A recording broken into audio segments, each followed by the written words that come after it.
Hey everyone, how you doing? This is Lamar Green, Green Bay Packers all-time leader in rushing, and you're watching Packers Total Access Live, your daily source for Packer content. Go Pack, go!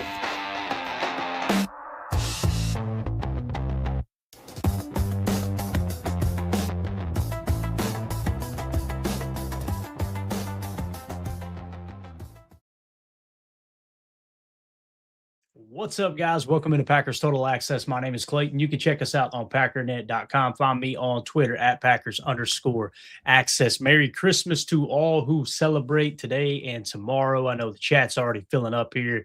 Probably thinking, what in the world are you doing a stream on Christmas Eve?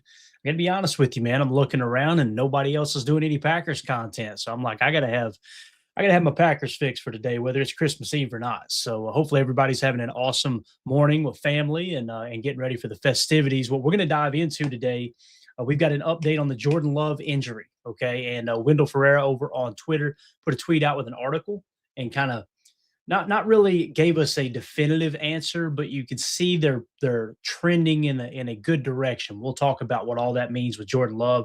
Also, we've got the full Packers Ravens injury report we'll cover, as they're a little banged up as well. Not quite as much as the Packers, but some key players there that we'll talk about. And then if we have time, we're going to dive in on the backside of the show like we did yesterday with the offense. We're going to show you the top defensive players of 2025 for the Green Bay Packers, the players according to PFF that have played really, really well. And then we'll kind of mix and match in some contract talk as well, like we did yesterday, kind of projecting the future for the Packers defense. But before we do that, if you guys would do that YouTube stuff for me, hit like, hit subscribe. If this is your first time tuning into PTA, welcome. Thank you for making us a part of your morning. We're not experts. We're not insiders. We're not media members. We're fans just like you talking Packers on a daily basis. So if you're looking for that type of content, make sure you hit like, subscribe, click the bell icon so you know anytime we do go live. With that being said, man, let's waste no time. Let's jump into it. And I'm just going to put this the link to this article up on the screen. You guys make sure you go give it a check, and obviously make sure you're following Wendell Ferreira as well, one of the better follows on Twitter here in terms of Packers content, and make sure you check out all of his pieces here moving forward. But I'm just going to kind of read it to you guys here off to the side and give you an idea of what we got going on with Jordan Love and the update here. Okay, so you guys know Jordan Love sustained the concussion. It was also, I think, mentioned yesterday on the official injury report that Jordan Love had a shoulder injury as well. So not only was it a concussion, but it was also the left shoulder. If you guys remember when the defender kind of put all his weight down on him, as he took him to the ground, which that's supposed to be a penalty as well. I don't know really what's happened with that penalty. I never really liked that penalty, to be honest with you. But if it's a penalty and it's in the rule book, call the damn thing, right? That's the part that frustrates me, is like, if you're not going to call holding, then tweak the rules to where we know, okay, they're not going to call holding as much as we have in the past. Same thing with landing on a quarterback, things like that. But nonetheless, here is what the article says from Wendell Ferreira. As we write this article, it's Wednesday, so obviously this was yesterday, right? Or actually this morning, right? What is today? Yeah, today. Okay, cool. It's Wednesday. The Green Bay Packers played the Baltimore Ravens on Saturday. So the first practice of the week happened on Tuesday, and the injury report had both Jordan Love with a concussion and Malik Willis with the shoulder limited at practice. But a subtle and important detail is a clear indication that the Packers are confident in the health of their quarterbacks with an S, right? It's great news. No quarterback workouts, all right? So the Packers have only 3 quarterbacks, the main 2 on the active roster, and Clayton Tune on the practice squad. If there are any real concern about the availability of both for Saturday's game, the team would likely brought in options to a workout to potentially add to the practice squad. Okay, so the fact that they didn't have any quarterbacks in working out for the Green Bay Packers is a pretty good sign that they feel confident both of these guys, or at least one, I would imagine, will be good to go, right? Here at A to Z Sports, he writes, so Wendell Ferreira writes, we discussed some options earlier this week, and that included quarterbacks that have already played under Matt LaFleur and know the system, like Tim Boyle, Taylor Elgersma. They would just have to be emergency options. If the Packers were not confident in their numbers at the position for this week, the faster they moved, the more a new quarterback would have time to go back to the playbook and learn the specific game plan for the Ravens game. All right. So again, if there was any concern there, they probably would have went outside of the room, went outside of the building, and tried to bring in someone who's familiar with the system and get them up to snuff, if you will, on the game plan for the Baltimore Ravens. Right. in terms of injury updates, Wendell goes on and says Jordan Love was able to practice at a limited capacity on Tuesday, which doesn't guarantee anything, but it's a great indication about the process. Usually players who miss games with concussions aren't able to practice throughout the week. The fact that Love could be on the field at some capacity 4 days before the game is a positive sign. We've kind of talked about this a lot, right? Like if you've got a guy that's in concussion protocol, you're looking for them to be limited as soon as possible so they can potentially clear concussion protocol. We've seen in the past that if a player gets hurt, let's say he gets hurt on a Monday night game, right? And then you come out in the first or second practice, let's say the first practice report on Wednesday says he did not participate. You're really keyed in on Thursday to see, okay, is he limited Thursday? Nope, he did not participate. Oh, crap, right? And then maybe Friday, he's limited. Now it's kind of up in the air. Is he truly going to clear concussion protocol? But when the player gets back on the field and they practice at least in a limited fashion by the first day of practice, it's usually a good indicator they're going to clear concussion protocol, but not guaranteed, as Wendell Ferrer said, right? Meanwhile, backup quarterback Malik Willis was also limited due to a right shoulder injury he suffered on the final play of regulation against the Chicago Bears.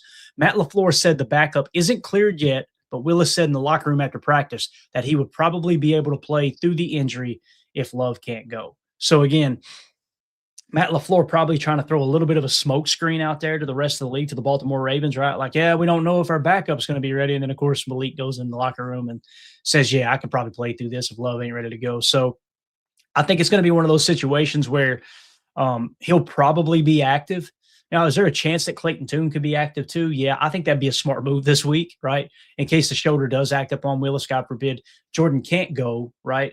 Then you obviously activate Clayton Tune. So, when you look at this, really what it comes down to is they feel good about both players, right? Jordan will probably clear concussion protocol, but if he doesn't, Malik Willis can play even though the shoulder's a little banged up.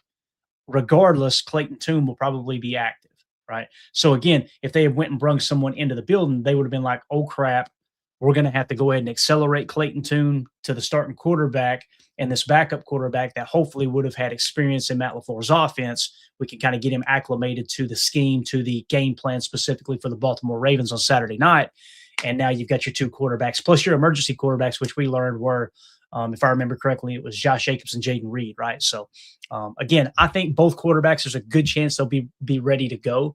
And hopefully that's the case. Now, there's also a chance that maybe Jordan's ready to go, and then by the time the game gets here, they rule Malik Willis out because the shoulder flared up on him or something, right? In limited snaps at practice. If that's the case, Clayton Tune will be activated, and that'll be your true backup throughout the game. So, so he goes on to say if at least one of them is able to play on Saturday, Clayton Tune would be the third option on the team.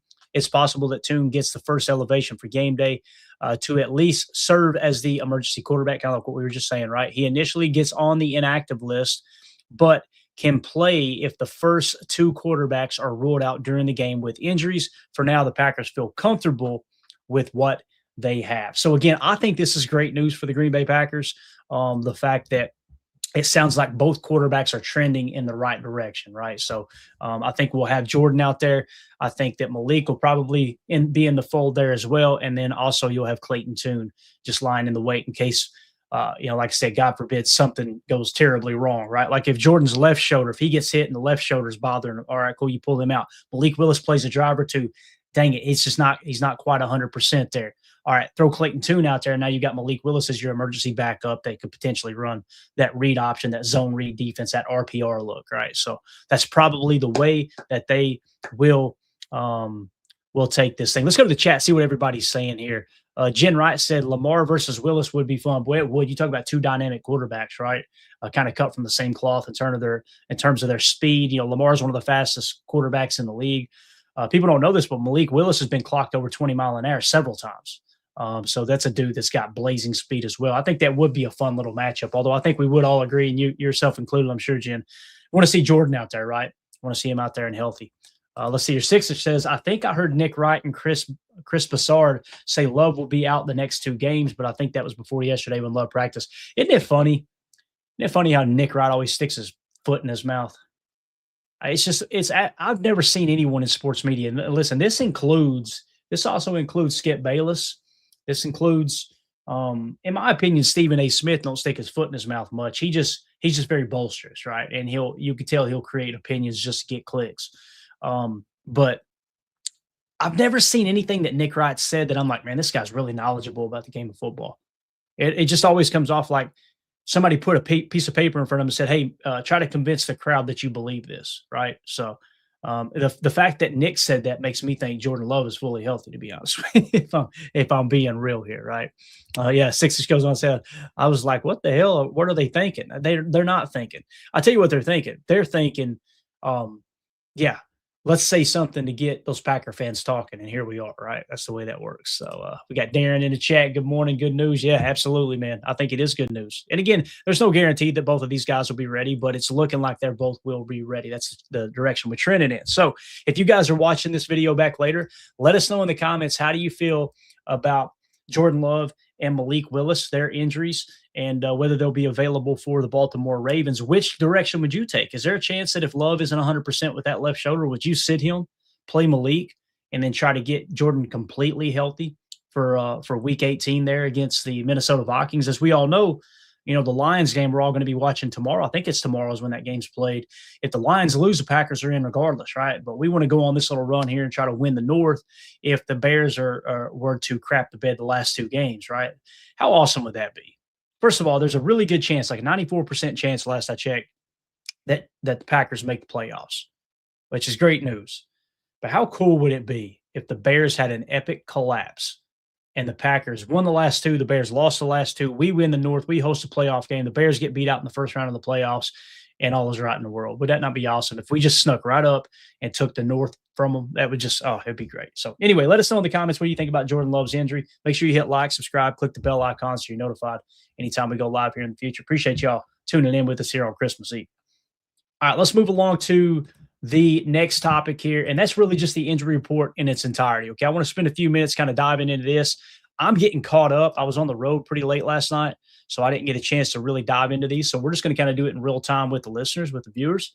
And if you guys would, everybody in the chat, smash that like button for me. We greatly appreciate it. Here is the injury report as it sits right now. Rob Domofsky tweeted out a mere 20 players on the Packers injury report. It's just wild. Every week we think it couldn't get worse, and it just seems like somebody else gets added. But here is the official injury report. All right, we're not going to talk about the full participation players, okay? Let's key in on the did not participate first, and then we'll comb through the limits, okay? We'll just go that route. So, did not participate was Quentin Bohanna, defensive lineman. He's ill, they said. So he's got an illness along with Bo Melton. So Bo Melton and Quentin Bohanna, they both have some kind of sickness that's been going around the locker room. So, will they be available? I don't know if they'll be active on game day or not. You hope Bo is. Bohanna's not that big of a deal, obviously, in my opinion. Now, unless you get someone else on the injury report at the defensive tackle position that's going to warrant you maybe trying to rush him along a little bit there. Other did not participates on this is Zach Tom with the back/knee. So again, when we first reported on Zach Tom, we were hearing 1 to 3 weeks was the injury, right? And, my opinion was hold him out till he's fully healthy. And if it comes down to you having to use week 18 to try to lock up a playoff spot and he's, 90%, then put him out there. Now it's worth risking further injury in order to make the playoffs, right? And Zach Tom is a very, very key piece to this Packers team, obviously. So it looks like that's the direction they're going. Now, we'll keep an eye on that with Wednesday and Thursday's injury report because, again, Zach Tom may pop up tomorrow, be limited, then full participation Thursday, and we're off and running. That's great, right? But, again, the early indicator was that it was going to be 1 to 3 weeks for Zach Tom, 1 to 2 weeks for Evan Williams. We'll talk about Evan Williams here in a minute. So I would say Zach Tom's going to be out in this game. And you know what? I'm okay with Darian Kennard playing right tackle, to be honest with you. I'm totally cool with that. Or Jordan Morgan. I mean, that's probably the direction they'll go. You just don't want to put Zach Tom out there and hurt him even more. And then all of a sudden you don't have him for week 18. And there's a chance you might not have him for week 18 anyway, right? But this gives you the best shot by sitting him out. I hope they keep him out. That's just my personal opinion. Let me know in the comments how y'all feel about that. Christian Welch did not participate with the ankle, and that's the only did not participate, all right? So, again, just a recap. Quentin Bohanna, Bo Melton both have an illness they're dealing with. Zach Tom with the back/knee. He probably will not play, and Christian Welch probably will not play, I would imagine, with the game coming up here on Saturday. So those are the did not participate. Now, let's shift gears to the limited, okay? Limited, Aaron Banks with a neck injury, okay? But like I said, practice it in a limited fashion. Josh Jacobs with the knee/ankle. So now it looks like he's got an ankle he's dealing with along with the knee. He's limited.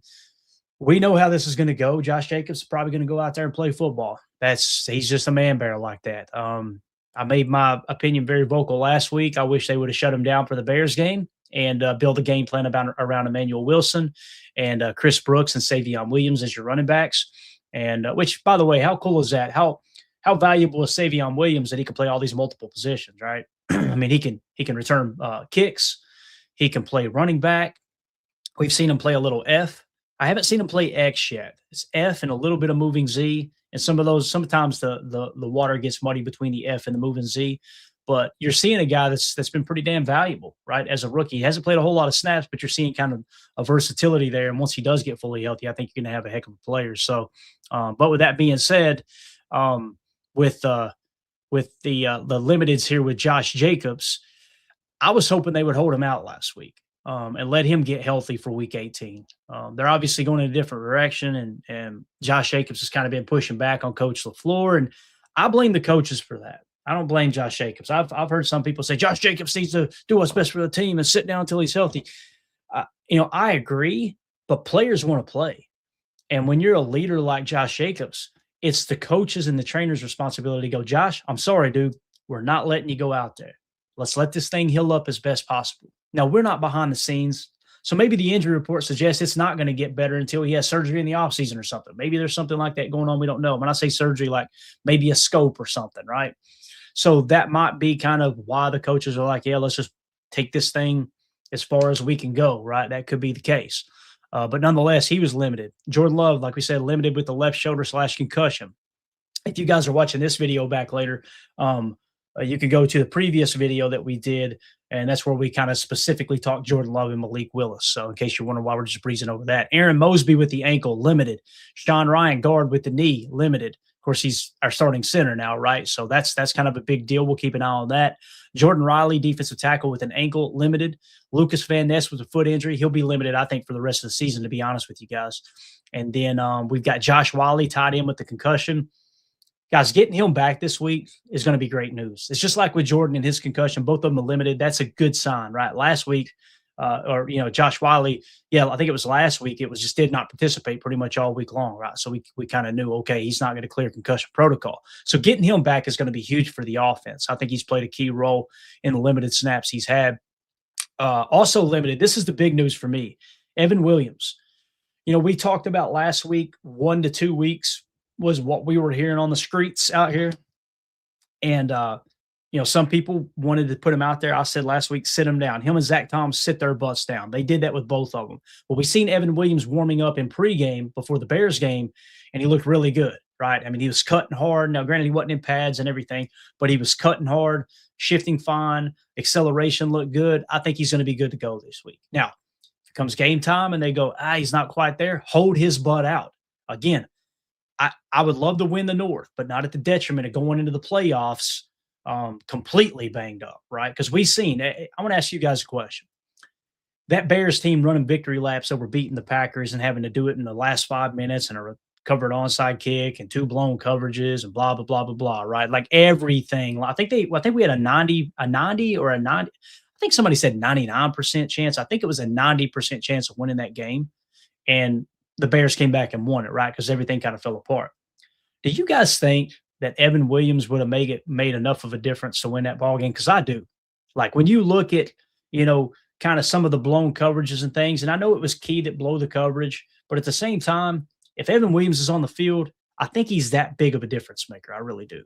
I think we probably win that game if he plays. Now, I'm not saying they should have played, and you guys know I was in the opposite direction. But I'm just simply saying anyone who seems to think that the Bears are the better team than the Packers, I just don't see it. I really don't. So with that being said, Evan Williams being limited is a good sign. So it's going to probably come down to a game time decision. If it's up to him, he'll probably go out there and play. But we'll see if the coaches keep him out there. And again, if the training staff cannot tell me there's no chance of injuring it further, right? He's good to go. He's 100%. Put him out there. If not, hold him out till week 18. And then you got John Williams, who the 21-day practice window has been opened up, right, with back injury. He had back surgery. He was their 7th-round pick. He was limited as well, so they still haven't activated him. I think it'll be still be another week or two before they do that, I would imagine. And then, of course, you got Malik Willis limited with the right shoulder, which we talked about on the previous video. So that's kind of how I'm looking at this injury report on the Packers side. I want to know what you guys think in the comments. So let me know. How do y'all feel about kind of what I suggested? And maybe you got a little bit better plan there. Let us know in the comments. Let's move on to the Baltimore side. And let's start with the did not participate. And this is a big one, guys. Lamar Jackson, quarterback with a back injury. He got hurt in that game the other night as we were watching everything unfold. And they said he was having trouble moving, right? Twisting. It looked like, if I remember correctly, it was like almost like a scramble up the middle and he gets tackled, or maybe he just got hit. I just remember him falling forward. And then from that point forward, he was wincing in pain on the sideline. Well, now we know it's a back injury. At the time, they were saying it might be an oblique. It might be a chest injury. We don't know what it is. It is definitely a back injury. Anybody who's ever threw their back out, you might see a back, okay, well, how bad? No, trust me. It can be the tiniest little tweak in your back, and you feel like you can't breathe, you can't move, you can't bend over, you damn sure can't run, you can't twist. There's no way you could throw a football, right? So I think Lamar's probably going to be out in this game, unless it's something specific where they can maybe shoot him up a little bit and just kind of mask the pain. I do not see him playing in this game. Now, some people see that and go, oh, that's great news for the Packers. I agree, it is great news. But Snoop Huntley, man, he's a hell of a quarterback. He's cut from the same cloth as Lamar Jackson. Now, he's never been an MVP caliber quarterback, but he's a guy who knows the system really well. He's extremely mobile, and I think he's a fairly accurate quarterback. So let me put it this way. I think Snoop Huntley, if you put Snoop Huntley on the team with the Bears as their quarterback, I think they're a much better team than Caleb Williams being their quarterback. That doesn't mean Caleb Williams is not going to be a better quarterback long term. He's starting to show signs of that.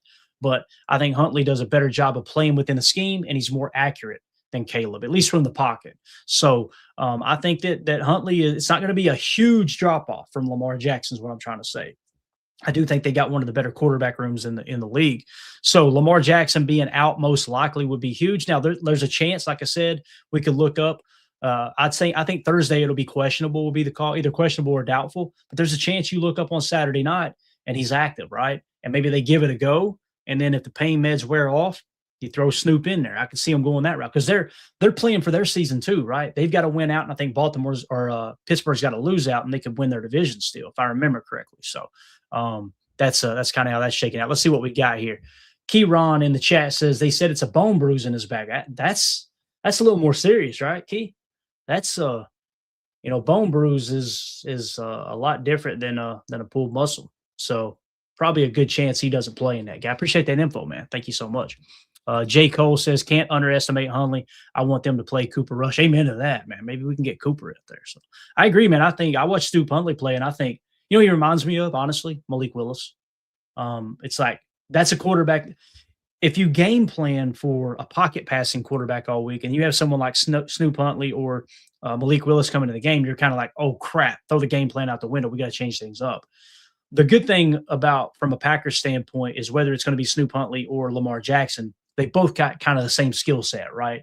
So you build the game plan the same way, as opposed to like what the Bears built the game plan to stop Jordan Love. And then all of a sudden Malik Willis comes in and they got to really change things up. You got to maybe throw a spy out there, maybe throw a touch spy, maybe throw a little contain rush, a little cage rush on Malik. And you see he still cut him up pretty good. So, yeah. Let's see here what else we got in the chat. Anything else? Tyler's asking, Love rolled out. Not yet, but it looks like he's going to play, Tyler. That's the early indicators is that he's in a clear concussion protocol, and it doesn't sound like the left shoulder is going to hold him out. So we did a segment at the front of the show. If you want to just rewind, we gave you all that info, quick breakdown of the quarterback room. All right, so let's go on to limited for the Ravens. You got, hope I'm saying this right, Chidobe Awuzie maybe, limited with the foot. That's a cornerback, right? And then you've got a couple other players that are limited in Keaton Mitchell, running back with a calf injury, and Andrew Voorhees, a guard with a foot injury. They're both limited. And then full participation is Kyle Hamilton, safety with the ankle injury, one of the best safeties in the league, and Jay Higgins, linebacker with the knee, was full participation. So I think both those guys will go. So, again, the big news here, in my opinion, is our boy Lamar Jackson. Is he going to play or not? And how much of a drop-off is it from Lamar Jackson to Snoop Huntley? So that is your full injury report, Packers, Ravens, coming up on Saturday night. And we'll keep an eye on this. I'll try to do a stream again tomorrow when Actually, we may do one this evening sometime when the other injury report drops, just to keep everybody up to date on everything, get in there and have a quick conversation. Got a lot of stuff to get done here at the house, obviously, for Christmas Eve, but we'll try to work it in if we can.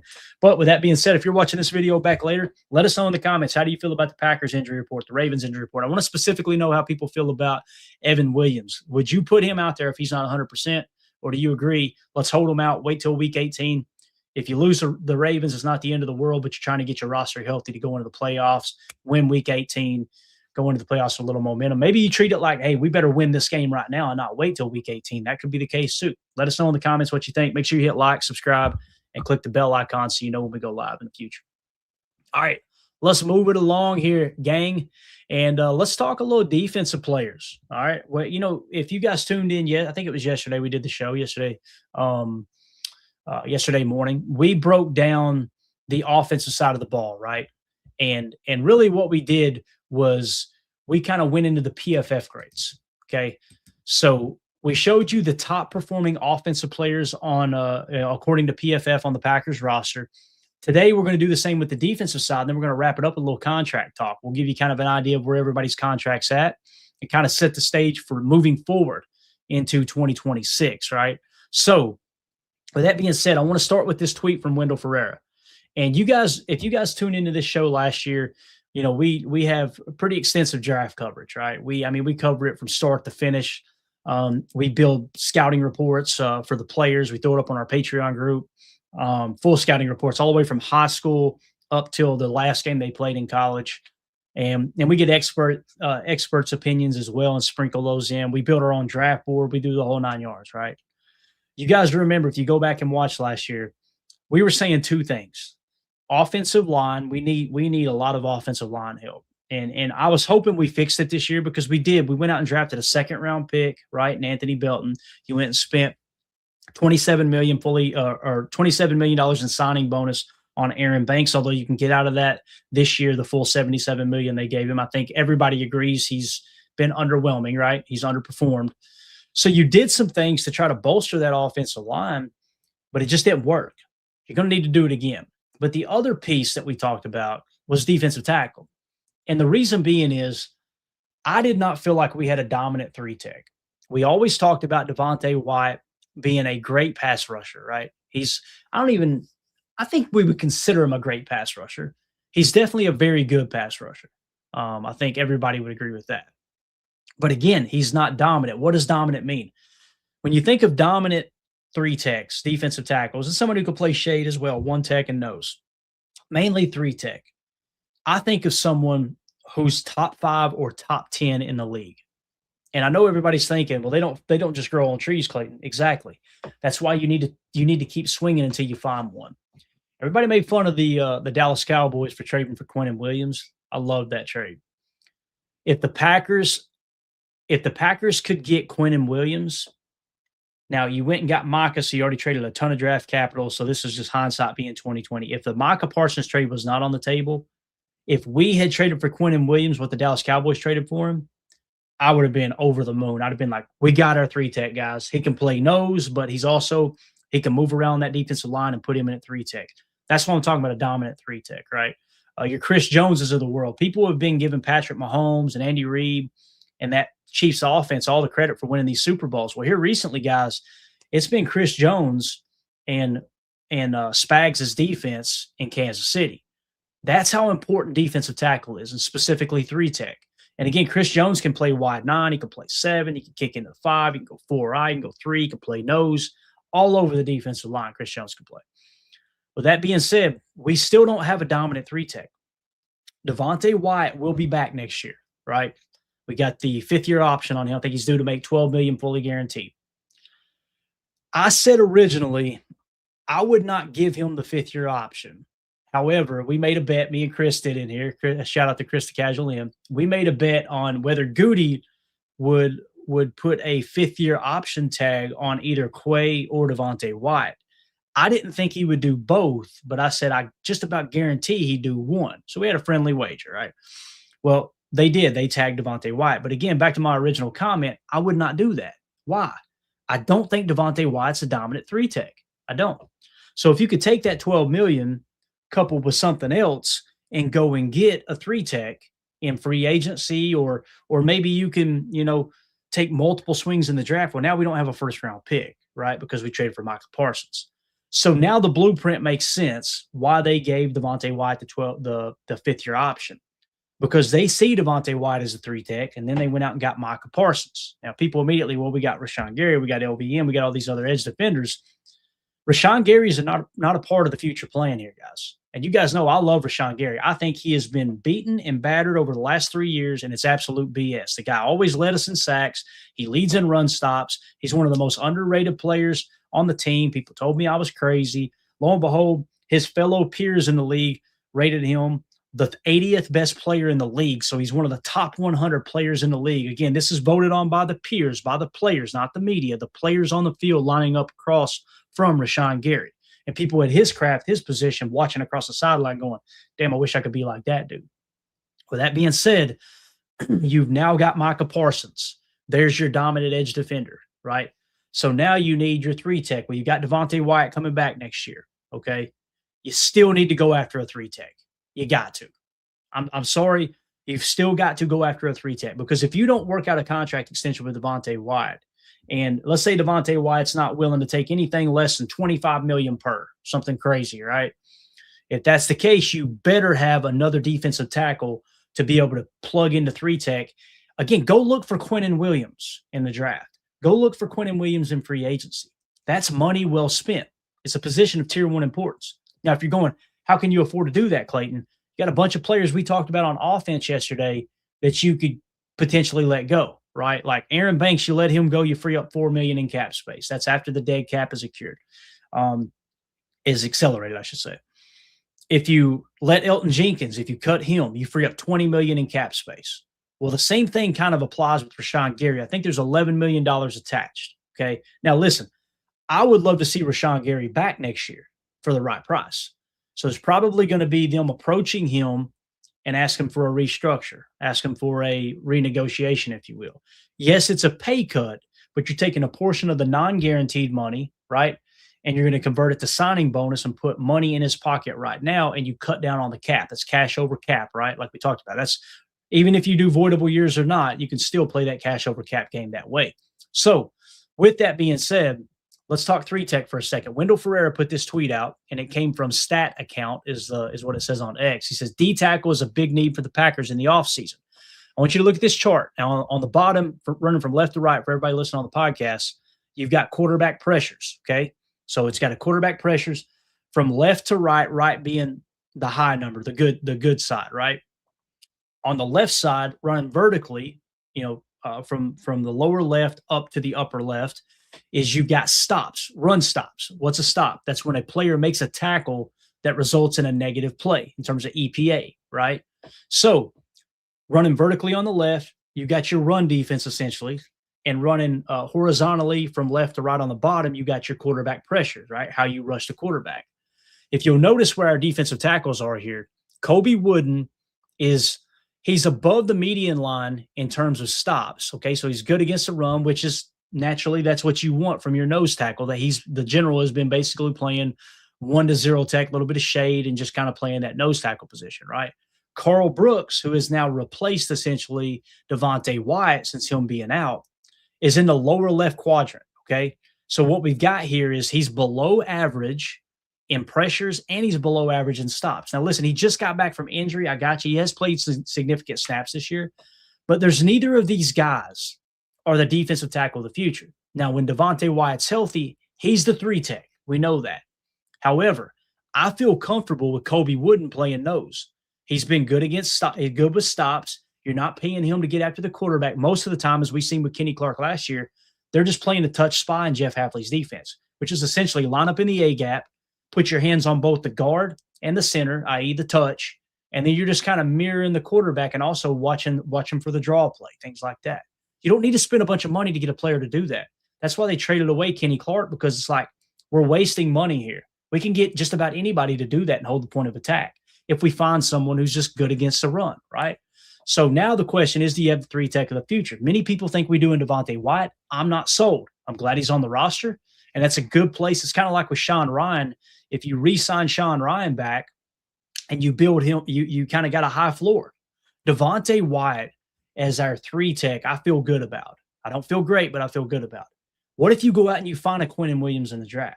Or you go find a player like that and you overpay for great, not overpay for good in free agency, and get you a solid 3 tech to rotate with Devontae Wyatt and to work into when you get in those pass situations. If you're not playing the Joker 1 look, you put both of those guys in a 3 tech, and then you've got 2 wide 9s to rush the quarterback, cage rush, stunt in the middle, whatever you want to do. You create options for yourself. But again, 3 tech and edge are positions of tier 1 importance, in my opinion. So it's important to go and get, if Devontae Wyatt gets hurt again next year, we're right back in the same spot. Now, listen, I don't think that this is a bigger need than offensive line. Offensive line, in my opinion, is the top need that this Packers team has. Many people will say corner. I don't see it that way, because if the corners will just play their freaking assignment, you could see that you don't need a superstar to go out there and do what Jeff Hafley's asking these corners to do. You just need a cornerback who, when we call quarters match, plays it top down. When we call a banjo man coverage, around the goal line, he doesn't bite up on anything underneath. He makes damn sure that whoever releases on his side in banjo coverage, he's going to keep them from making an easy, wide open catch, right? You can't do that with a 3 tech. There's nothing Jeff Hafley can do with a 3 tech to go, I'm going to scheme this to make it easy on that 3 tech. No, a 3 tech has got to be a dog. A 3 tech has got to have superhuman strength and quick twitch, first step burst to be able to be better than the players in front of him, period, case closed. Cornerback and Jeff Hafley's defense is totally different. So that's my opinion. I'm not saying I'm right. That I feel very strongly about that. You can probably hear it in my voice. So, I hate to throw single players under the bus. And you guys know who I'm talking about, but I'm not going to say the name because I just feel like it's disrespectful. Get a player that's going to play the coverage. That might be Kamal Hatton. That may be him. Hell, it may be Nate Hobbs. We didn't see Nate Hobbs doing that early on in the season. He wasn't just completely forgetting his assignment. I'm going to go do what I want to do here. That was the problem with Jair. Jair done it multiple times last year, and he got cooked both times. I remember A.J. Brown week 1 cooked his ass, and it was because we had man coverage, and he ran an out and an up, or it was either an out and up or a sluggo, and Ja was like, the heck with what the defensive call is. I'm just going to go jump this route, and that's how you get in trouble. It happened against the Chargers, or not the Chargers. It happened against the Broncos 2 weeks ago. It happened against the Bears this week. I'd sit their ass down. That's me. I wouldn't do this in front of the team, but I would pull that player in. I'd sit down across them and go, hey man, what am I doing wrong here? As a coach, this is what I would say. What am I doing wrong here? Well, I don't think you're doing anything wrong. Okay. Why are you biting on these? Well, I'm just trying to make a play. That's great. We want you to make plays. But don't you think it's more important to do exactly what the defensive call says? I'm not going to eat your lunch because you got beat in close coverage and you're in a guy's hip pocket over the top. When I look up and go, they just beat us on the scheme call. I'm not going to eat your lunch over that. I am going to eat your lunch when I tell you play it top down, do not get beat over the top. Make sure you don't give them an easy completion in the back of the end zone to tie the freaking ball game or whatever the scenario is, right? I am going to eat your lunch when you go, I know I'm supposed to play top down, but I'm just going to bite down and do whatever the heck I want to do. Imagine if every player on the field, both on offense and defense, played their assignment that way. Imagine how bad the Packers would get beat every week. Imagine if Jordan Love went out there and said, okay, I know the read is the 1 on the front side to the 2 on the back side and then catch the crosser over the middle on the 3 read, right? But you know what? Heck with that. The 4 read, here's a go route. I feel like throwing a go ball. I'm just going to throw a go ball here and throw it into double coverage and throw a pick. Imagine how the game plan would unfold. First of all, Matt LaFleur would sit his ass. We know that, right? So with all that being said, same thing with the running back. Imagine it's an A-gap left run and the hole's wide open, but Josh Jacobs decides, you know what? I know that gets the ball. I know we got leverage here, but I want to do something flashy. I'm going to bounce it C-gap right. And he does that from time to time when the hole ain't there. That's what makes Josh Jacobs so good. So Anyway, I'm off my soapbox. I just want to say that I don't look at the cornerback position and go, oh, boy, we need to get better at corner. No, we need to find corners that'll actually play the scheme, right? So, all right, now let's talk about the defensive grades. Took a long time to get to this point. We'll go rapid fire through it and then talk a little bit about contracts and get out of here, okay? Because I know it's Christmas Eve. I can't believe we got so many people watching here. Greatly appreciate everybody jumping in, man. We got a ton of people in there hanging out. Thank y'all for making us a part of your Christmas Eve here. Don't tick the family off, all right? Go spend time with family. But if you're like me and you had a few minutes this morning, why not talk some ball, right?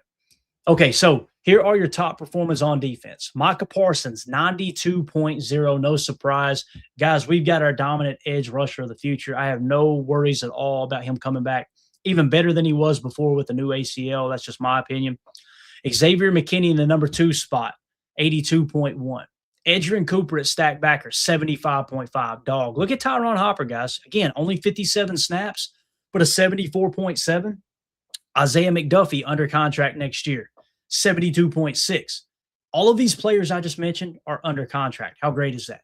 Evan Williams, 71.9, under contract. Look at our boy Lucas Van Ness, guys. And again, he's been banged up. He's got to be able to stay on the field. I got you. 216 snaps, 71.1. Look at the green across the board. I mean, literally, pass rush, 67.2. Tackle grade, 78.5. Run defense, 66.3. For a defensive grade of 71.1. Hell, he's dropped into coverage a couple of times. Got a 72.2. How cool is that?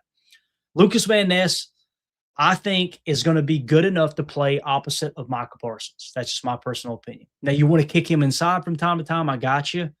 That's great and all. But if we have to get rid of Rashawn Gary, I feel good about where LVN is at now, okay? Now, Rashawn Gary, 68.0. Not a horrible grade. And listen, I understand he's underperforming. I got you if you believe that. I completely get it. Now, when you watch him in run defense, you can tell he's not the guy pinning his ears back there, letting Micah just rush the quarterback, and Gary's kind of compressing the pocket and playing the run, and he's done really good at playing the run. I do not agree with the PFF grades that are attached to Rashawn Gary here. I don't. However, not having a sack in the last 7 or 8 games, that's a tough look. Now, he's coming off the field quite a bit, and they're doing a heavy rotation like they always have. That comes into play as well. So let's stop there for a second. Let's talk about Rashawn Gary, because that's the first player we've gotten to where we can significantly say, you know what? It might make sense for him not to be on the roster next year. I think it makes a lot of sense to keep him, too, for the right price. So with Rashawn Gary's contract, I'm going to drop this down for just a second. We'll come back to it. Let's look at the structure of Rashawn Gary's contract here. And we'll put it up. This is from Spot Track. You guys can go check this out yourself. Okay, so Rashawn Gary's cap hit next year is set at, I don't know why they don't put them. I could care less about the active GM bonuses and everything. I don't know why they just make sure the cap hits on the screen. It's maybe a little bit hard to read. Hopefully you guys can see it, okay? So this year's cap hit, $25.7 million. The dead cap attached is $34.9, okay? So now in 2026, next year, his cap hit only raises $3 million, a little less than $3 million. Okay, so like 2.8, whatever it is. All right. So his cap percentage actually goes down. This is what's funny about the people who say Rashawn Gary's been overpaid. Look at the cap percentage up here, guys. He was only 5.2% of the cap in 23, well worth the money. 2024, 4.3% of the cap, well worth the money. This year, 9.2 with the way he's performed. It's close. It's, in my opinion, because, again, I'm keying in on the tape and watching the run defense and knowing what they're doing there in conjunction with Micah Parsons when he was on the field, okay? So you couldn't get out of it this year with the dead cap. Next year, though, $28 million is the cap hit. I'm okay with keeping Gary for that price, me personally. Now, you want to try to save some money if you can. What's the dead cap? $17 million. So in layman's terms, you could cut Gary next year and free up $11 million in cap space. So now you got to ask yourself, is it worth it to not have Gary on the roster at all to have $11 million extra in cap space? In my opinion, you can't go find somebody at Gary's level for $11 million. You probably have to go in the range that he's at there. People forget how much edge defenders are getting paid in the league. Yeah, I mean, like Micah Parsons is what? Anywhere from 40 to 60 million is what he's going to be, something like that per year. So the fact that you got Gary at 28 million, I can see how it makes sense if someone's argument is I'd rather keep him. Here's the way I would approach it. Since you've got that 17 million, now the number you're trying to beat is 11 million, okay? If you went to Gary and look at his base salary, 18 million, his restructure, blah, blah, blah, active roster there, signing. So 18 million is the number we're going to go with. Okay. So with the $18 million, if you went to him and said, hey, Gary, we want to try to shave $8 million off of our cap. Okay. Now let's say 6 million off of our cap. And you went to him and said, here's the two options. Okay. We cannot have you on the roster at $28 million cap hit. So if we want to shave $6 million off of our cap, okay, and we go to you with the 18 million and we say, okay, here's what we want to do. We want to take 6 million off. So that's going to lower your base salary to $12 million. He's going to be going, what the hell are you talking about? Right. Okay, cool. Well, what we're going to do is we're going to convert 5 million of that to signing bonus, and we'll just cut you a check. We'll put that in your bank account right now. $5 million bonus if you shave some cap space off. Now, another way you can go is just if he says, no, I'm not taking a cap hit at all, you can also go the route if you need the cap right now, and you can go, okay, well, we're going to convert 9 million of the 8, let's say 10 million of the 18 million in base salary. We're going to convert 10 of it to fully guaranteed signing bonus, tack on 2 voidable years, and kick that can down the road. And now you don't even have to worry about that until 2028, where we know the cap's going to blow up anyway, right? I don't think the Packers are in a cap situation where they need to do that. That's why I think they'll ask him for a pay cut with a little bit of restructure incentive with the signing bonus to keep him on the roster. Now, if he says, nope, not adjusting anything, I want every dollar I've earned, at that point, you probably cut bait, and I would be okay with that because now you're freeing up 11 million. But now, again, you got to go back to, would you rather have him on the field? Your run defense is going to take a hit if Gary isn't on this team. That's a fact, right? I mean, there's got to be a reason our run defense is so good. The safeties are a big part, but Rashawn Gary's a big part of that too.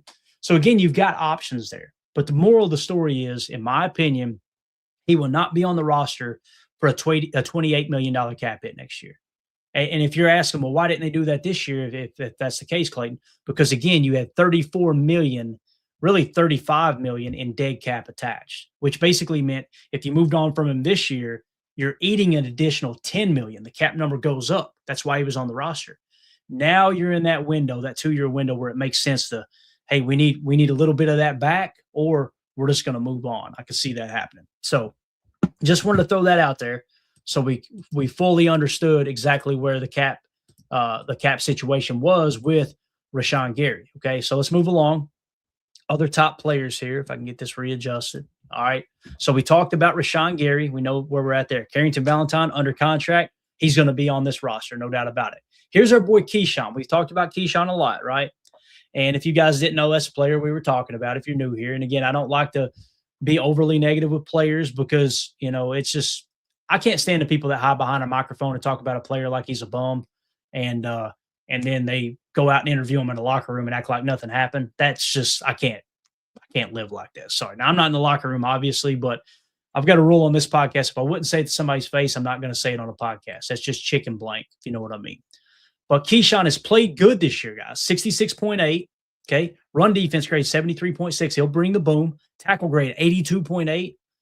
Pass rush, when they have fired him on a cap blitz, 74.2 on the pass rush. The coverage grade is a 66.9. Again, just like Ja, he covers well. He's got all the tools to be a good cover corner. Surprised the hell out of me watching him make a successful transition to the cornerback position outside from a slot corner and an undrafted free agent. Again, this is a guy. Keyshawn is a guy. I want to be very clear. He has overperformed expectations from when he came in the league from day one. Okay, so I don't want to get rid of him. I just want to have a sit-down conversation with him going, bruh, you're playing so good. Just play your freaking assignment. That's all you got to do. I think they can fix this. With that being said, you can't count on that. So now who's the next man up? It could be Kamal Hadden, right? It could be, insert somebody on down the road. We talked about Kamal Hadden. We talked about other players that you could pull off the practice squad, right? That you could get them to play the assignment, right? But they're not going to be as good and sticky in coverage as Key is. And they're almost guaranteed to not be as aggressive against the run. Again, you can't be happy about having a great run defense in the National Football League and not acknowledge the players who are giving you that run defense. Keyshawn's one of the key roles at the cornerback position, helping set the edge and be aggressive underneath to help stop the run. Same as Rashawn Gary. It's easy to just look at the sack numbers and go, oh, he sucks. No, there's a reason you got a good run defense grade. Rashawn Gary and Keyshawn Nixon are playing a role in that. The big role, in my opinion, is our boy Edgerrin Cooper, and of course the safety play in both Xavier McKinney and our boy Evan Williams, which, God, what a blessing it is to have those guys on the team. So when we look at Keyshawn and the salary cap for next year, I did not have it pulled up. Actually, I got it right here. Yeah. So Keyshawn Nixon, you're going Clayton. Why would you want to keep Keyshawn? Why would you want to keep Keyshawn? Because I want him to fix the problem and go back to playing great football, right? Well, what's his cap hit next year? In 2026, his cap hit is $7.1 million. The dead cap attached is 2.1. What's that mean? Here is the cost-benefit analysis evaluation of Keyshawn Nixon, okay? Would you want Keyshawn Nixon on the roster, or would you rather have $5 million extra in cap space? I personally would rather have him on the roster, but I just want him playing his assignment, right? So that's a conversation that needs to be had between Derek Ansley, Jeff Hafley, and Keyshawn Nixon. They need to sit down and be like, hey, we got to fix this. We got to fix it now, okay? Because, again, I think he's played good all year. But at the tune of $7 million against the cap, I think Keyshawn is money well spent, in my opinion, okay? So with that being said, I would bring him back at that price. Now, you've got a little bit of wiggle room there because, again, the dead cap attached is the $2 million. You could convert some base salary to signing bonus if you're going to have him on the roster anyway and kick that money down the road a little bit, or just put it on the backside of the contract, what have you. So Keyshawn, to me, makes sense to keep. It's just got to be coached up, man. You can't be belling on your assignment. You just can't do it. All right. Next player, Brenton Cox Jr., 66.3, right? Brenton Cox Jr. Next year, just looking at the cap, I don't think he's technically under contract for the Packers next year. Let me do a quick check. I shouldn't be doing this on the fly. I apologize for the dead air here, but let's see here. We got Brenton Cox Jr., and then we're going to go spot track. Give me just a second, because I do want to know exactly where he sits here, because I think he's not under contract. However, he's a restricted free agent. So we can have Brenton Cox Jr. back next year if we want it. All right. So count him as on the roster, and that's great there. So when you talk about potentially moving on from Rashawn Gary, you don't feel as bad about it because you've got a player like Brenton Cox Jr. lying in the way. You drafted Barron Sorrell, who I think's played pretty good. I don't know how PFF feels about him. They don't like him that much, 53.4. Maybe that'll change with more snaps. I don't know. But Brenton Cox Jr., you like him being that rotational guy, right? We talk about Enigbare being down there to 62.4. So where's Enigbare at? Okay. Let's see if we can find him real quick. Kingsley Enigbare. All right. Kingsley's contract, I think, is up this year. He's going to be an unrestricted free agent. So I do not see them re-signing Kingsley. I think Kingsley wants to hit the market, and I think he will get outpriced. He'll get priced out of the Packers' range, in my opinion. So to me, Kingsley Enigbare hitting free agency. And you've got Brenton Cox Jr. you can have back if you want him back. You've got Barron Sorrell, right? You've got also Colin Oliver. We were talking about him. We're going to get to see him a little bit too. So that makes a lot of sense in terms of the edge room. The fact that Kingsley's not going to be here makes me want to be a little more aggressive with Rashawn Gary in terms of getting him back. I would lean toward a restructure with Gary to free up cap space and give him a little bit more guaranteed money to make it a little easier to absorb the hit, because Enigbare is not going to be here next year, if that makes sense. Now, you may be thinking, nope, cut Rashawn Gary, free up the $11 million fully. We're okay without Enigbare, and we're going to roll with LVN, Micah Parsons, with Brenton Cox Jr. and Barron Sorrell, Colin Oliver coming off the bench. Again, the fact that you drafted those two edge defenders and you went and got Micah Parsons makes me think they're going to move on from Rashawn Gary next year, unless he's willing to take a huge pay cut to stay in Green Bay. And that's on the table too. I wouldn't expect him to do that, but that's how I would see it. Okay. So with that being said, moving along here, Christian Welch, don't care either way, really. Javon Bullard's contract situation, he's still under contract next year, so we're good to go there. I'm happy with the way he's played slot. I don't know how you guys feel. I thought he played pretty good safety against the Bears. Let's see if PFF agreed. Yeah, 61.4. Decent, right? Had a bad game in Denver, according to PFF. But he played pretty good safety play There actually, no. Yeah, he did play safety, right? He started at safety. I remember that being announced in the game. I don't know why they got him as a slot cornerback. So we have to go back and watch the tape and see exactly where he lined up 100% of the time. But nonetheless, you feel good about that, right? Javon Bullard, 63.8. Kingsley Nabari, we talked about 62.4, probably going to hit free agency. Kamal Hadden, 62.3. Some people say put Kamal Hadden out there over Keyshawn. I can't argue with that because I think Kamal Hadden will play the assignment. I don't think he'll be as good at playing cornerback as Keyshawn. But again, Keyshawn's problems aren't he doesn't have the tools to play cornerback. Keyshawn is just, busting off his coverage and doing what he wants to do, right? So I agree. Gooseby in the chat says Bullard been solid this year. Completely agree, man. Completely agree. Daryl in the chat says Nate Hobbs has been somewhat inconsistent. The man has to step up towards the end of the season. I felt like he took a step in the right direction, Daryl, last week. Let's take a quick look at it. Where's our boy Nate Hobbs?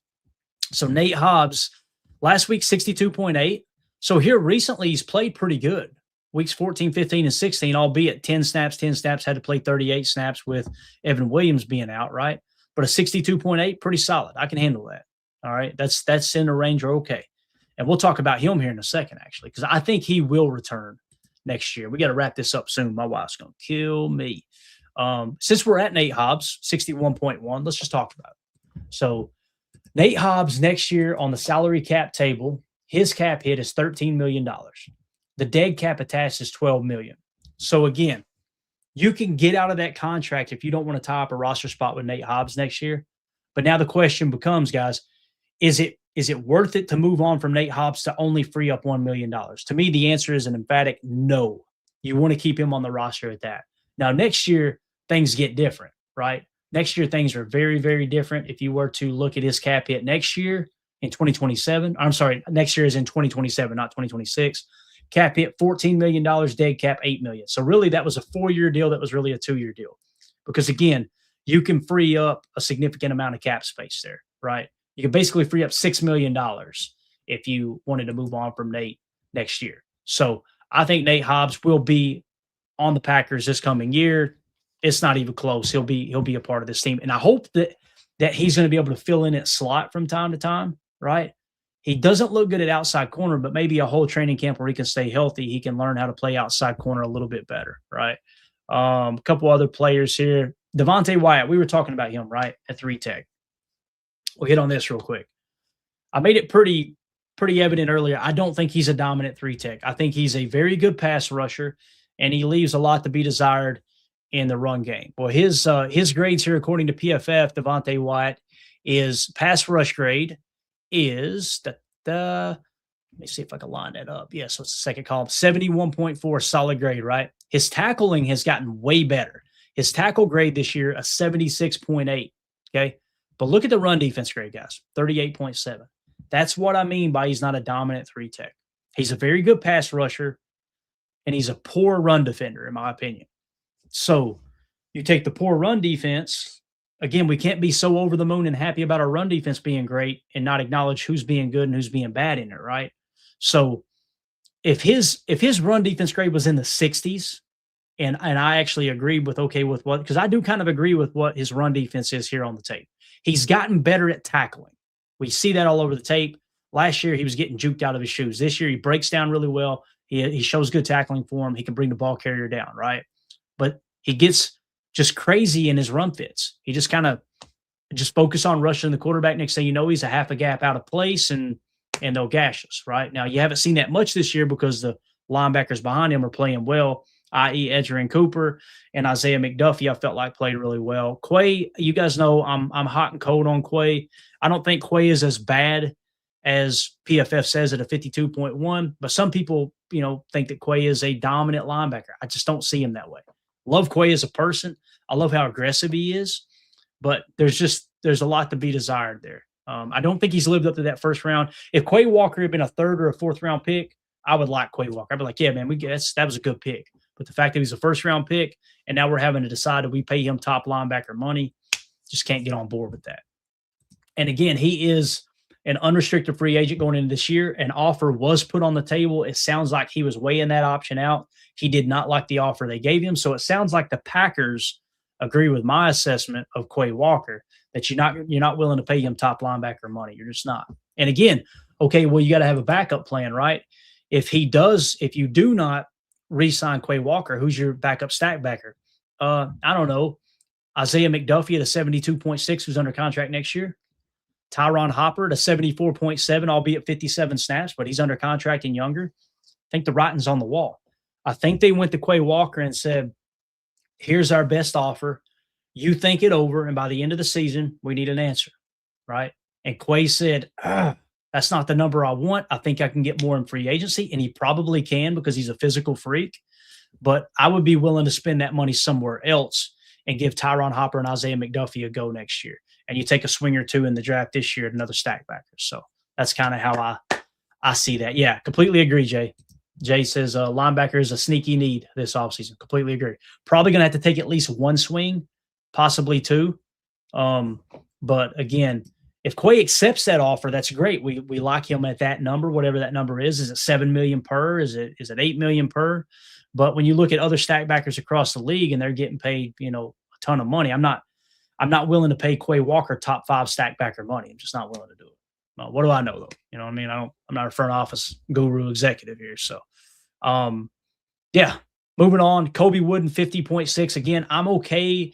I don't think his PFF grade lines up with the play I've seen on the field. I think he's been a really good run defender, and that's what you're wanting out of your one tech. He doesn't have to be a world breaker. I just don't want to tie a bunch of money up in a one tech. You're willing to tie money up in a 3 tech, right? Because you need that guy to be dominant both in the pass and the run. The one tech, he's going to be playing against a double team most of the time anyway. So you're kind of taking a good player and just washing him out. You're already a +1 hat count. Do that with a player that's cheap on the salary cap as opposed to a player that, like if you were to put Devontae White in a situation where he's got to face a double team every single snap, you're wasting his talent. You want to get someone who's a good pass rusher like Devontae White or the next 3 tech of the future. You want to put him in a position where he's getting a one-on-one block. Well, how do you do that? You play him at 3 tech and put him in the B gap. 3 tech, if you guys are wondering, if you're new here, is the gap in between the guard and the tackle. So you put him in between the guard and the tackle with a wide 9 outside, maybe a LVN, right? Well, the tackle's got to block LVN one-on-one. The guard is going to have to block Devontae White one-on-one if he plays anything middle out, meaning the middle of the blocker or take the outside shoulder. You put the one tech in the A gap on the opposite side, right? And when you do that, you're forcing them to double team block him because the 3 tech rusher is so far away from the center, he can't help there. He's just going to predominantly help with the 1 tech, right? The shade defender. So you're going to get a double team there. Put somebody there that's cheap because you're eating a +1 hat count there. You're taking 2 blockers to block 1 guy, schematically lining up that way. Your 3 techs and single block, and then you want your dominant edge rusher opposite of the 3 tech.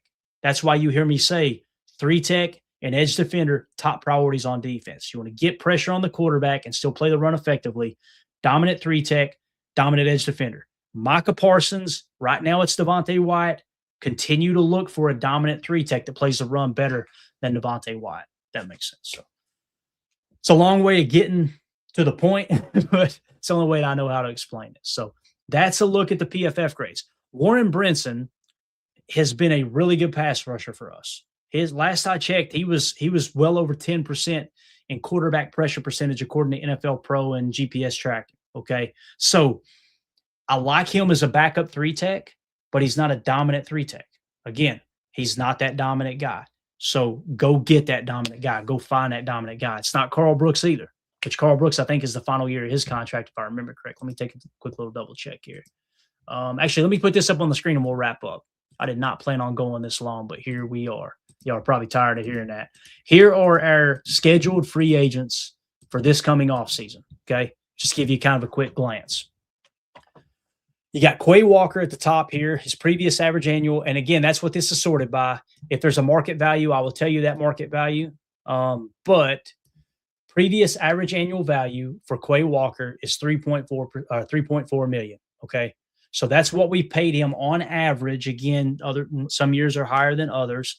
3.4 million. What are you willing to pay him? Notice there's no market value.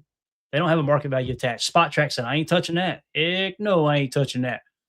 Because again, Quay, if you just looked at his RAS, if you just looked at his physical traits, you would go, oh, this dude's going to break the bank.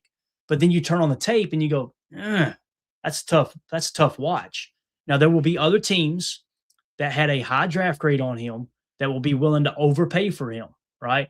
They will be willing to overpay for if they think he's good. You guys know my whole stance. You never overpay for good. You overpay for great. What does that mean? You never overpay for Hassan Reddick at edge, but you're willing to overpay for Micah Parsons. That's different. That's a true difference maker there, right? So Quay Walker set to be a free agent. Devontae Wyatt. Now we've got him on a 5th-year option. It's not showing here for whatever reason. If I click on that, it's showing here with the club option. It just hasn't hit yet. So they still got him listed as an unrestricted free agent, but that has already been taking place. His cap hit is 12.9. So just completely ignore, disregard Devontae Wyatt being on those lists. John Fitzpatrick just tore his Achilles. Probably not going to be on the team next year. Hate to say it, John, but that's the brutality of this sport and the business of football. He was like, hey, trying to build himself up to maybe get a contract extension, $2 million per, maybe get $3 million fully guaranteed on a 3-year deal. You're not breaking the bank by no stretch of the imagination. He knows the offense. The Packers are bringing him back. Well, now contract year, he tears his Achilles. Got to start from scratch. It sucks, man. And that's why I always try to, when a player holds out for a contract, I don't bash them, man. It's a business. If we're going to bash a player for holding out for a new contract to make sure they get guaranteed money to protect themselves from injury, then we better bash the team for not giving him a contract extension right now because he got hurt. It goes both ways, right? So Malik Willis, it hurts. Malik Willis, 1.2. We talked about that yesterday. We're not gonna let's don't spend any time on offense. My apologies. Zane Anderson is due to be an unrestricted free agent, right? Let's double check. It says he's an exclusive rights free agent in 2025. So now his exclusive rights are up.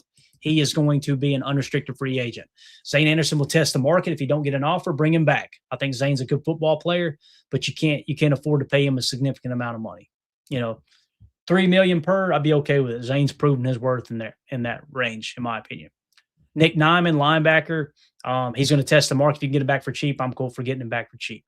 Here's one, Romeo Doubs. We're going to talk about on offense, right? But his market value, $12.1 million is Romeo Doubs' market value. I'm not willing to pay him $12.1 million. Just can't do it. I think this will be the last year that Romeo Doubs is a Packer. Bo Melton plays corner, right?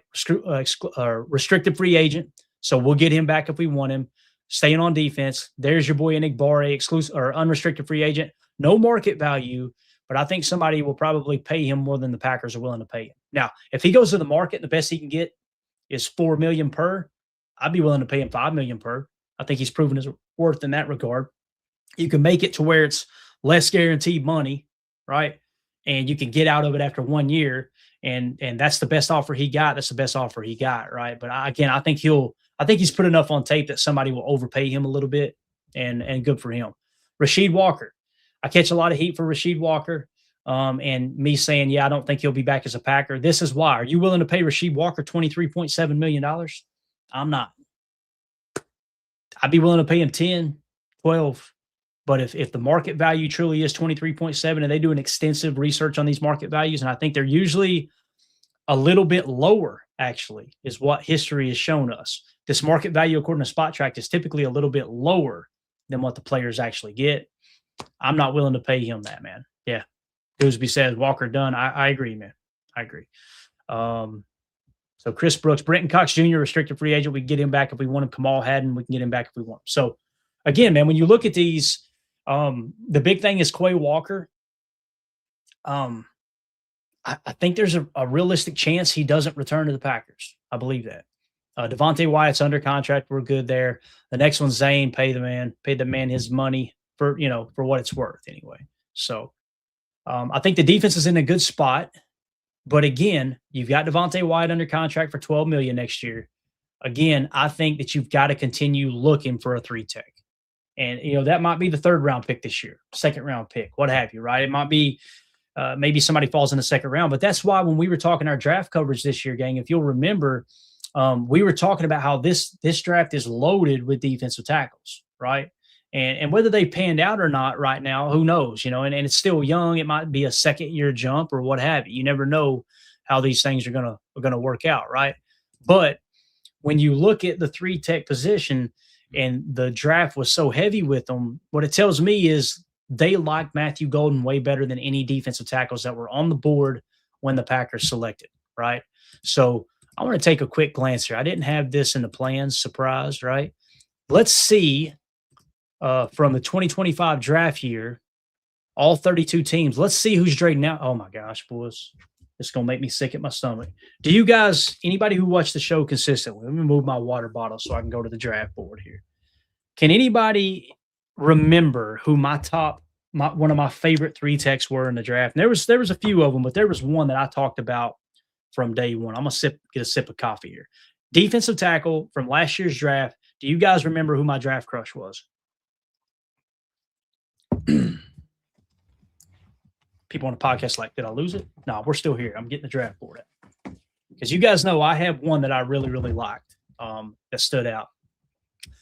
J. Cole says Kenneth Grant. That was one of them at the top of the list. Kenneth Grant was number 2 on our draft board behind Mason Graham. Kenneth Grant was 1. Okay. That was 1, but that wasn't my draft crush. Jared says Mason Graham. It wasn't Mason Graham. Although Mason Graham was highest on our draft board. Keep in mind, guys, our draft board, it removes my personal opinion. Okay. We take the experts that we trust, we build the draft board, and then we'll have our own opinion off the side. But mine was, nope, it wasn't Harmon. There was a lot of people, Gooseby, that loved Harmon, right? I mean, they were crazy about Derek Harmon. I didn't see it. He wasn't my favorite guy. I'm going to go ahead and tell you, everybody's guessing around it. It was Walter Nolan. Do you guys remember? I said I liked Walter Nolan. So Walter Nolan got hurt this year, right? He got hurt. Walter Nolan, if you guys remember, he was out of Ole Miss, and he checked all the boxes, like for the most part. He was lit up gold on our draft board, which meant he met the athletic threshold. He performed in the the Senior Bowl. He was a team captain. The Packers had him in for a top 30 visit, all that, right? Derek Harmon got hurt, or Walter Nolan got hurt. But look who graded out the highest this year, guys. I'm so proud of this. These are all the rookies from the 2025 class that play defensive line. Now, there might be some sprinkled in an edge that that kind of, fell off the list or what have you. But look who led in PFF grade. Walter Nolan, 74.3. Pass rush grade, 80.1. Tackle grade, 73.8. Run defense, 57.4. So, again, as a 3-tech, as a pass rushing 3-tech, the run defense is always going to be the weak spot. But you notice it's significantly higher than Devontae Wyatt. Now, some will see this and go, but Clayton, he got hurt. That would have been a bad pick. I agree, hindsight being 2020. But what this shows you is Walter Nolan's going to be a dog if he can stay healthy. And I think that goes for every player in the league, right? So there you go. That is the guy that I was crazy about. And I didn't catch a whole lot of heat for that. I think people see it and go, of course, man, Walter Nolan, I think he was the number 1. And this is why I love our draft process. When we do our draft breakdown in our Patreon group, patreon.com/Packer Fan Total Access. Let me throw it up here in case anybody wants to join our community here. When we do this, I love to go all the way back to high school. I love that. Like Rashawn Gary, why has he played in the league so long? I think he's been a very good player for the Packers. Why? I think he was a top prospect when he came out in college football, out of high school to, enter college football, right?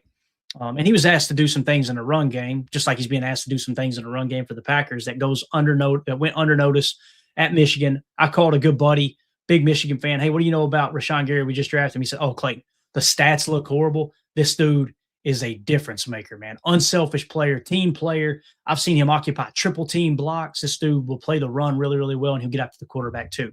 I thought that was spot on with how his performance, his career has gone as a whole. But Walter Nolan was one of, if not the top prospects coming out of high school. And then you seen him dominate at every level. Like when he went to college, he dominated in high school, he dominated at college, and now he goes to the league and look at how good he looks here, right? Now, if we go off a major snap count, Mason Graham, who was our top defensive lineman according to our draft board, right? We had him with a 3.1 score, guys. That's a second tier here. Only Ashton Gianti, Abdul Carter were in a higher tier than Mason Graham. Mason Graham grading out a 69.0. Solid, right? Next, Aiden Huntington. I love to look at some of these players. Actually, let's fall back. Well, no, it's minimal snaps. We can't do that. Let's go to Aiden Huntington, 122 snaps with Cleveland as well. My goodness, man, they churning them out. Let's see if we can find Huntington because that name does not ring a bell for me. Did we have him on our draft board? Because that might have been one that went under the radar here. Aiden Huntington. I don't see him on our draft board at all. Let's see where he was drafted at. That's interesting. Does it show? Look at that, boys. Undrafted free agent. Stud. Looks like stud anyway, right? Again, not a bunch of snaps, but Aiden Huntington, got Cleveland found him one right there, man. 122 snaps ain't bad, 67.9. And again, remember what I always say, if you grade out in the 60s or higher, that's typically a good indicator you're going to be a good football player as a rookie, right? Notice these players that are in the 60s, right? Tyleik Williams, that's 61.2 on 403 snaps. We had Tyleik Williams with a 32.1 grade. I remember saying during draft time, I would be okay with us using our first-round pick on him. It's a bit of a reach, but why? It's a defensive tackle. Way he plays nose, I got you. But when you're in a pass rush situation, you can kick him out to a 3-tech. You can kick him to a 4-eye and let him compress the pocket, right? His pass rush grade is a strong point, 67.5 at the NFL net level. So now there's some players in here that, like Derek Harmon, people love Derek Harmon, right? Derek Harmon, we have with a 24.7 grade, meaning he's worthy of the 24th pick, right? But again, personal opinion, I watched the tape and didn't like Derek Harmon that much. I had a lot of people in our draft coverage saying they love Derek Harmon, 53.9. Not a great start. Need to see him rebound and get into the 60s like Bullard did this year for us in his second year in the league. So just want to take a quick look. I didn't have that in the notes here to do during the show, but it's cool to kind of see. Look at Kenneth Grant, guys, 45.5. That is wild. How many snaps? 483 snaps. So Kenneth Grant is looking like a bust. We had him in tier 3 at a 13.7. And again, not my personal opinion, but the experts we trust. So the draft is just so hard to hit, man. It's so hard to hit. But Walter Nolan was my dude, no doubt. There was another guy, too. I'm trying to think of who it was. It was on down a little bit. I think it might have been Alfred Collins, maybe, that I liked. It was either Alfred Collins or TJ Sanders. TJ Sanders from South Carolina, kind of looking like it. He's way down there, too, at 41.1. Alfred Collins. Where's Alfred Collins at? Do we even see him anywhere? Holy cow. He must have gotten out there. He is 44.7. So that's a swing and a miss. But yeah, Walter Nolan to me looked like the slam dunk, and he got hurt, man. Who knows? With more snaps, he might have been bad. But anyway, that's just a quick look in our draft process and what we do there in the offseason in terms of the draft. So, yeah. Byron Murphy. I'm trying to get caught up on the chat here. Coach Lynn said Byron Murphy. Was that this year or was that last year? I'm trying to think of when Byron Murphy came out. Everything's running together now. Is Murphy on this list? Must have been talking about the year before, maybe. But I think Byron Murphy was toward the top of our draft board. I think it was last year, I believe. Yeah. Coach Lynn says he liked the kid from Toledo, Alexander. Let's see where he's at on this list. Is he down there? So Darius Alexander, was he the one from Toledo? I think he was. Let me make sure here. Because I think we had a decent, from Toledo. We had a 57.4 on him. So kind of a second round pick range, Coach. He graded out a 40.4. It's hard, man. It's hard to hit on these dudes. It really is. I remember one we talked about was Thor. Y'all remember Thor? That was one of Jacob's draft crushes. Where's Thor at? Did he even make the list? My goodness. He ain't even on here, is he? So, well, he might have gotten hurt too. Some players, obviously fell. Tim's guy was Deion Walker from Kentucky. And remember, he graded out really bad. We always made it a running joke because he loved Deion Walker, and then Deion Walker graded out bad in terms of the RAS. Look at our boy Deion Walker, 59.3. He's on the cusp of hitting that 60 spot that we talked about, right? And Deion Walker sank down our draft boards when we created our final draft board. He ended up a 95.9, which is third-round pickish, right? But going into the season, his final year in college, they were projecting him as a top 10, top 20 pick. But it looks like I wouldn't be surprised if he kind of comes roaring from the back. So, again, why are we talking about this? I think 3-tech is a need this offseason. And Devontae Wyatt, I should say, is under contract, and that's a great thing. But it doesn't mean you don't continue to look for a new 3-tech. So, again, if we had drafted Walter Nolan, he had stayed healthy, and he'd been graded out in 70s, we'd be like, oh, we found another Evan Williams, right? We found another Edgerrin Cooper. We found a dog. Now, was he even available? I don't think he was. Let me double-check that real quick. When we picked Yeah, he got taken 16th, so he was off the board. Again, this isn't saying Goody screwed this up. I'm just simply saying that was the guy that really stood out to me, And I would have been okay if we'd have traded up for a guy like that. Of course, I'd have got raked over the coals if he'd have gotten hurt, right? And missed the entire season. We wasted our first-round pick. So anyway, that's it, guys. Man, that was a long way to get through the top defensive players, but I'd rather have a long, extensive conversation like that in terms of breaking down the roster future, modeling the roster out. That's what GMs are doing this time of the year as well. They're kind of getting everything set for the offseason. Goody's not just sitting back going, how's this team playing? How's this team playing? They've been traveling all over the country, watching these college players already, putting scouting reports together. They're putting game plans together for the offseason and which players they want to interview, who's going to be their top 30 visits, who are they going to see at the combine, who are they going to visit at the Senior Bowl, all that stuff, right? So it's fun to kind of look back on last year. What mistakes did we make? And I think this year, they may take a swing at 3-Tech fairly early. I hope they do. Anyway, I hope they do. But then again, they may be sold on Devontae Wyatt, And one thing I will say, I wasn't trying to beat Devontae Wyatt down on this episode. Devontae Wyatt is a very good pass rusher. He's just not a very good run defender. I want a dominant 3-Tech. I want a Quentin Williams. I want somebody, man. I want somebody that other teams go, how the hell are we going to block this guy? We're going to have to put a tight end over to help chip the edge so we can completely fan the center over out of position. The guard is just going to jump to the outside shoulder and the center is going to have to crack. We're going to force them to double team on that side. Then you turn your 1-Tech loose.